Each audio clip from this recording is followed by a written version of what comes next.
Hello, welcome back to Crushing Sounds. My name is Chris. Got a bit of a quick one for you today. I'm having a look at the brand new single from Logistical Nightmare titled Cynic.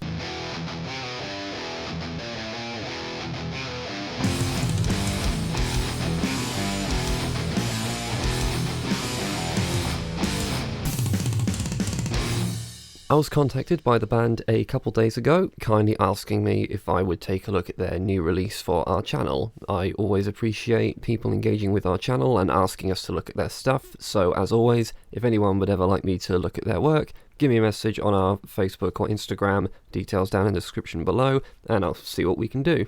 And also, huge thanks to Logistical Nightmare for approaching Crushing Sounds for a review of their work. It really does mean a lot. I will leave links, of course, to the band's Instagram, Bandcamp, and Spotify down in the description below so you can all check it out and show your support to some really great guys. So, Logistical Nightmare are a new up-and-coming band from Gilbert, Arizona. They are a prog metal three-piece who have released an EP back in 2019 and are steadily releasing singles ahead of a future full-length album, if I've understood that correctly. The new single, called Cynic, was released on Saturday the 10th of April, so I've been quick to get to this, as you can imagine. Just a side note before going into the music, I really like the artwork which depicts the Greek origin of the word for cynic. Nice touch, really liked that. So with all that context out of the way, let's get into the track itself.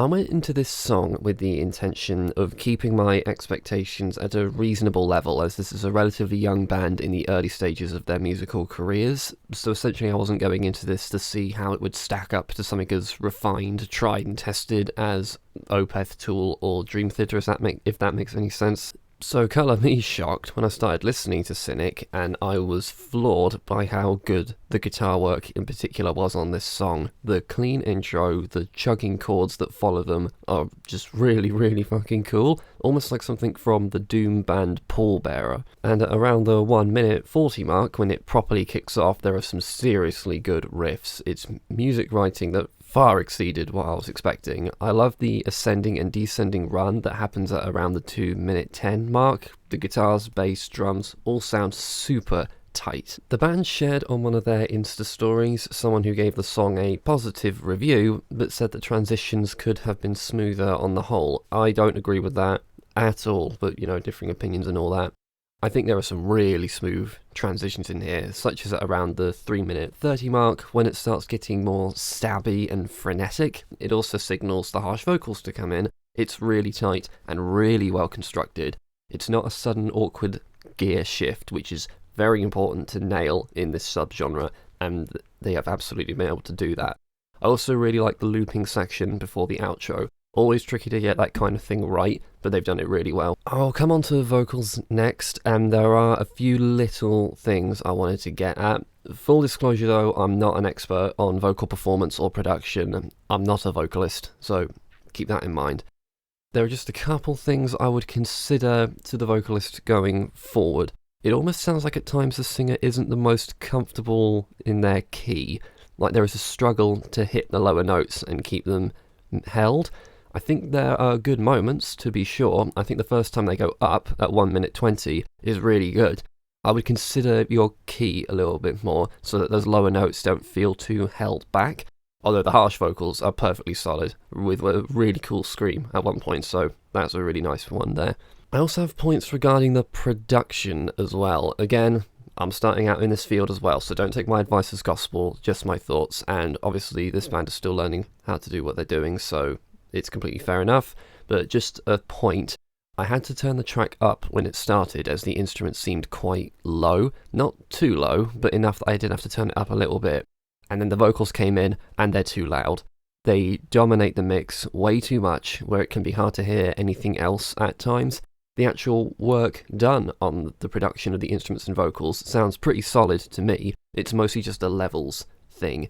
My guess to try and rectify that would to bring the vocals down so that they're just above the rest of the instruments. You can still have them a little bit louder if you want to keep them as the focal point, but keep them bring them down a bit and then bring the whole thing up.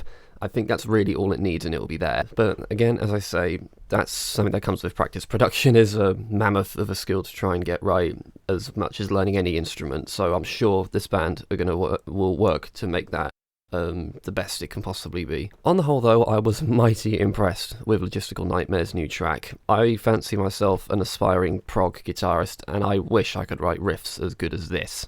My advice to the band, should they be watching, is focus now on getting that production as good as it can possibly be. I'm sure these guys are learning this kind of thing on the fly. It says in their bio on Spotify that everything is done by the band, which is always impressive to see. You have my respect for that. Even my band outsource our production. Musically, you guys have got it. You've got it absolutely nailed. You know exactly what sound you want to have, and you've got it. So the songwriting is strong, and the performance is pretty much there. Bring that production up to snuff, and you'll have something really cool. Guys, you'll make some really, really sick music. So once again, thank you so much to Logistical Nightmare for inviting me to check out your new track, and it's a really, really good one. Really solid basis for a really good band here. So, of course, again, check in the description below for where you can go and support these guys. Thank you so much again for coming to Crushing Sounds. It really does mean a lot that bands are viewing our content and want to get involved in it. It's just mind-blowing to me. So thank you so much once again. Thanks so much for watching. Hope you enjoyed, and I'll see you in the next video. Heavy metal.